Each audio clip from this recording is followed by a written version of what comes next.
자, 오늘 하나님의 말씀은 신약성경 요한복음 3장 14절에서 16절까지의 말씀입니다. 요한복음 3장 14절에서 16절까지의 말씀, 제가 봉독해 올릴 때 살아계신 하나님의 음성으로 들으시기를 바랍니다. 모세가 광야에서 뱀을 든 것 같이 인자도 들려야 하리니 이는 그를 믿는 자마다 영생을 얻게 하려 하심이니라. 하나님이 세상을 이처럼 사랑하사 독생자를 주셨으니 이는 그를 믿는 자마다 멸망하지 않고 영생을 얻게 하려 하심이라. 하나님의 말씀입니다. 아멘. 이 시간 잠깐 기도하겠습니다. 지혜와 계시의 성령님, 이 시간에도 우리에게 함께하여 주시옵소서. 성령님께서 은혜 주시지 않으시면 우리는 우둔하고 둔하기만 합니다. 말씀을 들어도 깨닫지 못하고 마음이 열리질 못합니다. 아버지, 이 시간 성령의 능력으로 우리를 깨워 주시옵소서. 예수님의 이름으로 기도합니다. 아멘. 자, 오늘 본문 요한복음 3장 16절, 너무나 유명한 말씀이죠. 성경을 딱 한 구절만 암송하는 분이 계신다면 아마 대개는 요한복음 3장 16절을 암송하고 계실 겁니다. 그렇지만 이 구절이 어떤 배경에서 나온 말인지, 또 이 구절 바로 앞에 있는 14절과 15절은 어떤 내용인지 그것을 잘 모르는 경우가 많이 있습니다. 요한복음 3장 16절은 예수님께서 자기를 한밤중에 찾아온 사내들인의 공회원 니고데모와 나누신 대화 가운데 나오는 말씀입니다. 우리는 이 3장 16절 말씀을 통해서 참 많은 은혜를 받아요. 하나님이 세상을 이처럼 사랑하사, 특히 이 부분에 많은 은혜를 받죠. 우리를 사랑하셔서 우리에게 독생자를 아낌없이 내어주시고 멸망하지 않고 영생을 얻게 해주셨다. 너무너무 귀한 말씀이고 우리가 읽을 때마다 찬양하는 그런 말씀입니다. 그렇지만 이 귀한 구원을 이루시기 위해서 예수님께서는 십자가에 매 달리셔야만 했어요. 예수님께서 직접 말씀하십니다. 요한복음 3장 14절에 이런 말씀을 하시죠. 모세가 광야에서 뱀을 든 것 같이 인자도 들려야 하리니. 저는 오늘 이 14절의 말씀을 중점적으로 여러분과 함께 나눠보려고 합니다. 현대 교회는 사랑의 하나님을 참 많이 강조해요. 우리를 용서하시고 위로해 주시고 우리를 품어 주시고. 그런데요, 우리 성경을 읽다 보면 성경에는 이런 하나님만 계시되어 있는 것이 아니고 진노하시고 심판하시는 하나님이 더 많이 기록되어 있습니다. 분량으로 따지면 그 부분이 더 많아요. 성경을 읽다 보면 수많은 사람들이 하나님을 개인적으로 만나게 되죠. 근데 그들의 공통적인 반응은요, 너무너무 그 순간을 두려워했다는 거예요.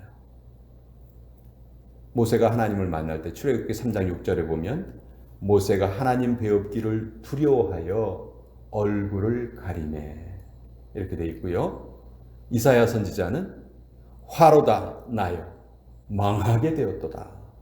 나는 입술이 부정한 사람이요 나는 입술이 부정한 백성 중에 거주하면서 만군의 여호와이신 왕을 배웠음이로다. 또 예레미야 선지자는 슬프도소이다. 주 여호와여 보소서, 나는 아이라 말할 줄을 알지 못하나이다. 우리 현대의 성도들이 가지고 있는 그런 이미지처럼 사랑의 하나님, 좋으신 하나님, 이걸 먼저 생각하지 못하고 이들은 하나님을 뵐 때 너무너무 두려움에 떨었어요.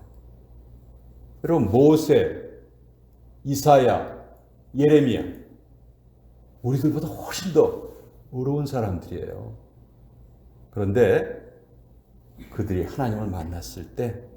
그런 사랑의 하나님이라는 걸 느끼기 이전에 하나님이 두려우신 분이라는 것을 먼저 깨닫습니다. 왜냐하면 하나님은 심판주시다 하는 것을 너무도 잘 알고 있었기 때문에 그래요. 주님은 모든 것을 다 아시는 심판주이시기 때문에 당연히 허물 많은 인간으로 하나님 뵙기를 두려워했던 것이죠. 그런데 오늘날 우리 성도들은 이 진노하시는 하나님에 대해서 완전히 잊어버린 것이 아닌가, 그런 생각이 들 때가 있습니다. 제가 책에서 읽은 내용인데요. 한 청년이 있었어요. 이 청년이 단란한 가정에서 자라지 못하고 좀 불우하게 자랐습니다. 어머니가 이혼을 여러 번 했어요. 그런데 자기를 낳아준 친아버지가 자기 어머니하고 이혼하기 전에 어머니 이름으로 은행에서 많은 돈을 대출을 받고 그냥 잠적해버리고 말았습니다. 꼼짝없이 그 어머니가 그 돈을 다 갚아야만 하는 그런 상황이 되고 만 거예요. 근데 자기 어머니는 교회를 열심히 다녔다는 거예요. 그래서 이 청년은 그 일을 당하고 어떤 생각을 하냐 하면, 하나님은 안 계시다. 하나님이 살아계신다면 교회 잘 다니는 내 어머니를 도와주셔야지. 어떻게 이런 비극이 우리 가정에 생기게 하나.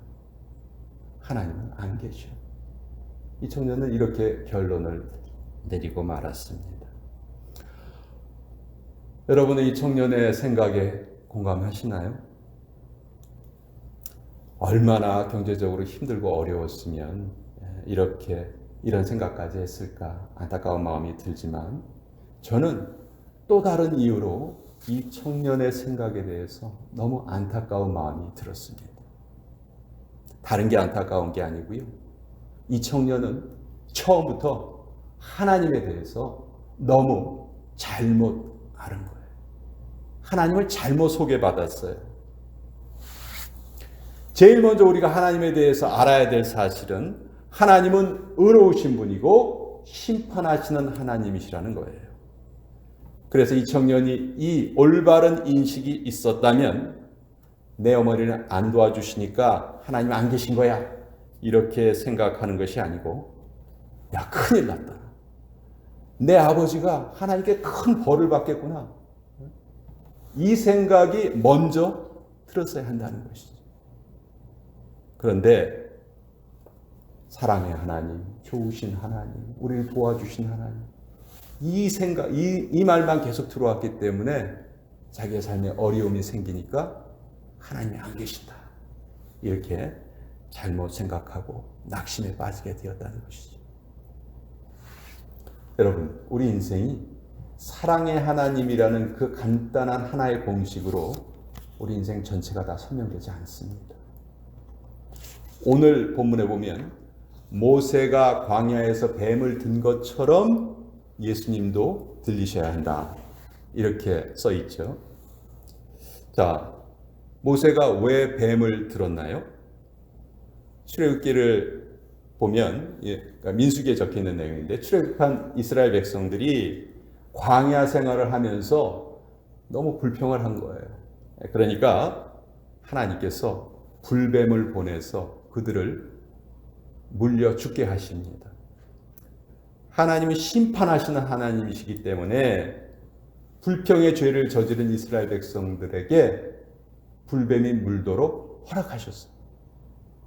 그리고는 또 해결책을 주시기 위해서 모세에게 노수로 뱀을 만들어서 장대에 높이 매달아라.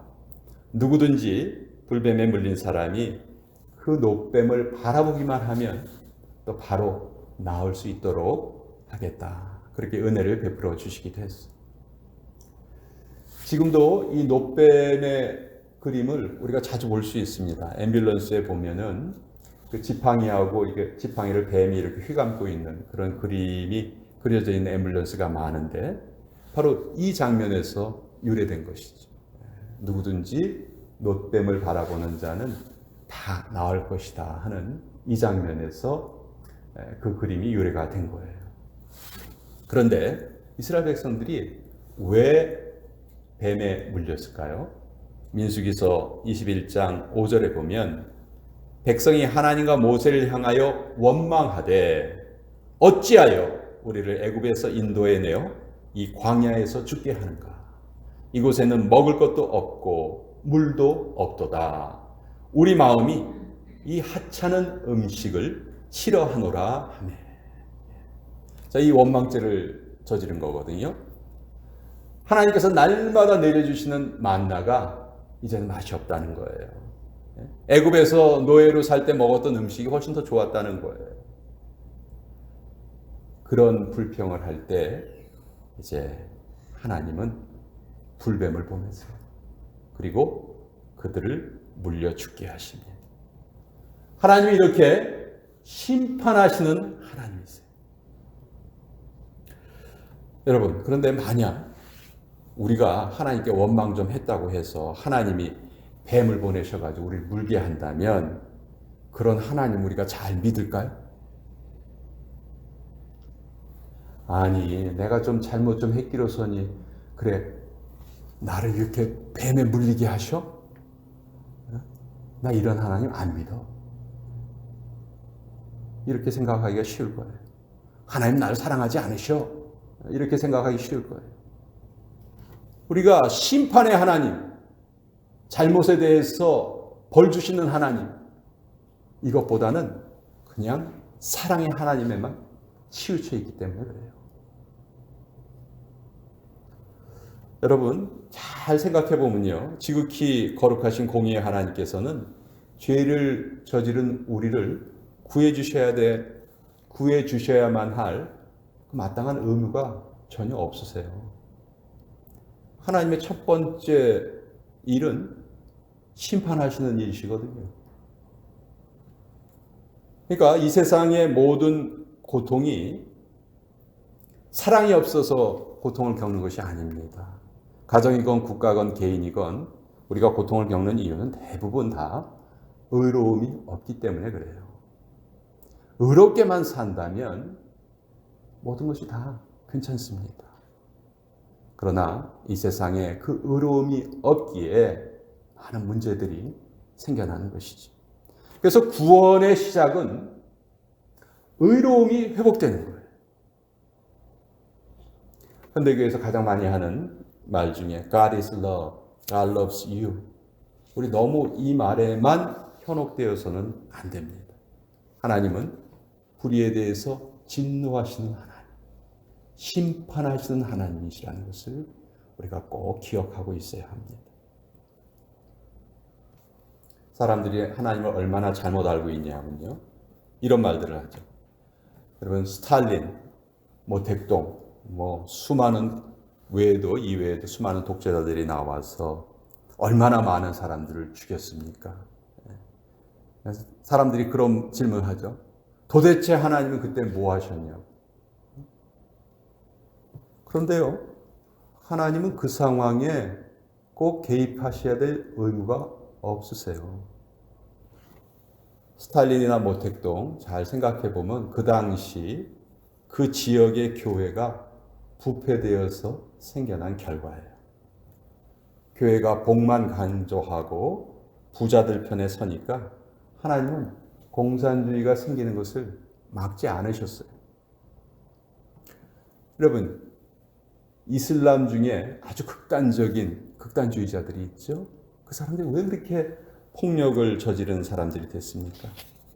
중세시대의 기독교 국가들이 다른 나라의 땅을 뺏으려 했어요. 영국, 프랑스, 스페인, 네덜란드 이런 나라들이 식민지를 계속 확장하죠. 결코 정의로운 일이 아니었어요. 그래서 하나님께서는 가난한 나라에 이슬람이라는 분노의 종교를 허용하셨어요. 누가 회개해야 됩니까?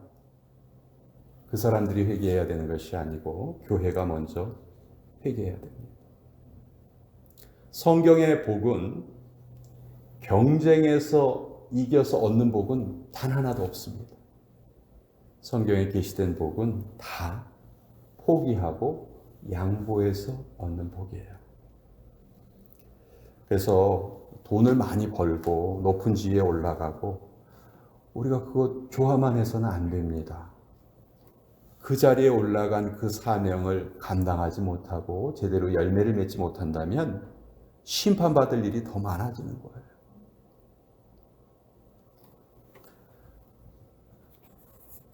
하나님의 백성들이 십자가만 바라보게 하시기 위해서 하나님은 구원받은 백성들이라 할지라도 불뱀에 물리는 것을 허락하십니다. 사실 잘 따져보면 불뱀에 물리는 것이 하나님의 은혜입니다. 불뱀에 물리기 전에는요, 다 자기가 하나님 노릇하면서 살아요. 끊임없이 자기 중심적인 신앙생활을 합니다. 하나님을 종으로 부리면서 내 욕심을 이루는 수단으로 여기면서 살려고 합니다. 그래서 하나님께서 애굽에서 이스라엘 백성들을 탈출시키시고 맨 처음에 주신 계명이 무엇입니까? 십계명의 첫 번째 계명. 나 외에는 다른 신을 두지 말아라. 우리 인간의 죄성으로 우리 인간이 스스로 하나님 자리에 올라가려 할 때 하나님께서는 우리를 불뱀에 물리게 하세요. 광야의 이스라엘이 그래서 불뱀에 물렸고 또 오늘날 성도들도 그렇기 때문에 불뱀에 물립니다. 불뱀을 막아주시는 것이 하나님의 은혜가 아니고 불뱀에 물리게 하시는 것이 하나님의 은혜이십니다. 왜요? 그래야 노뱀을 쳐다보기 때문에. 그래야 하나님 저 좀 살려주세요. 그 부르짖음이 그때야 나오기 때문입니다. 근데요, 하나님께서 모세에게 노수로 뱀을 만들어서 장대에 매달아라 그렇게 말씀하시잖아요. 그냥 그 수많은 불뱀 중에 하나 그냥 죽여가지고 그거 이렇게 매달게 하시면 훨씬 더 편하고 좋았을 텐데 그 광야에서 노수로 뱀을 만든다는 거 결코 쉬운 일이 아니었거든요. 근데 왜 하나님께서는 노수로 뱀을 만들어서 매달라 이렇게 말씀하셨을까? 성경에 보면요, 이 노는 심판을 상징해요. 다니엘서나 계시록을 보면 예수님의 손과 발이 전부 다 노수로 되어 있어요. 노. 이것은 예수님이 심판하시는 예수님이시다 하는 것을 우리에게 알려주는 상징이에요. 노은 쉽게 구부러지지 않습니다. 그렇죠? 노을 재련하려면, 노을 원하는 모양으로 만들려면은 뭐가 필요할까요? 불도 있어야 되고 망치도 있어야 되죠. 여러분, 예수님께서 로마 군인들에게 붙잡히실 때 로마 군인들이 뭐 가져왔어요? 횃불과 망치를 가져왔어요. 이것도 아주 의미 있는 상징이에요. 예수님께서 먼저 불과 망치로 내 대신 심판을 당하시고 장대에 매달리셨다는 것이죠.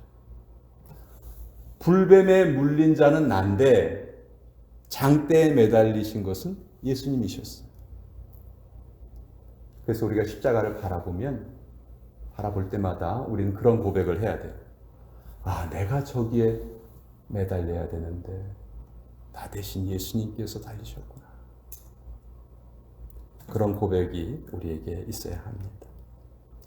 어떤 분들은 승용차 그 백미러 같은데 십자가를 이렇게 달아놓고 다니시기도 해요.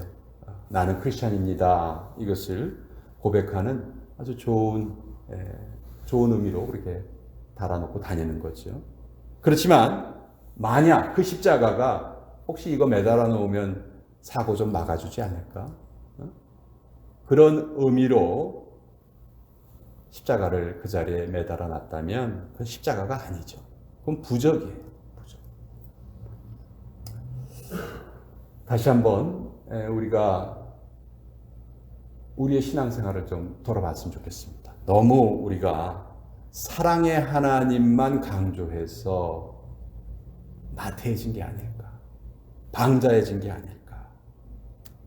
성경에 보면 의의 법, 의의 열매, 의의 호심경, 의의 일꾼, 의의 길, 이 의와 관련된 말이 참 많아요.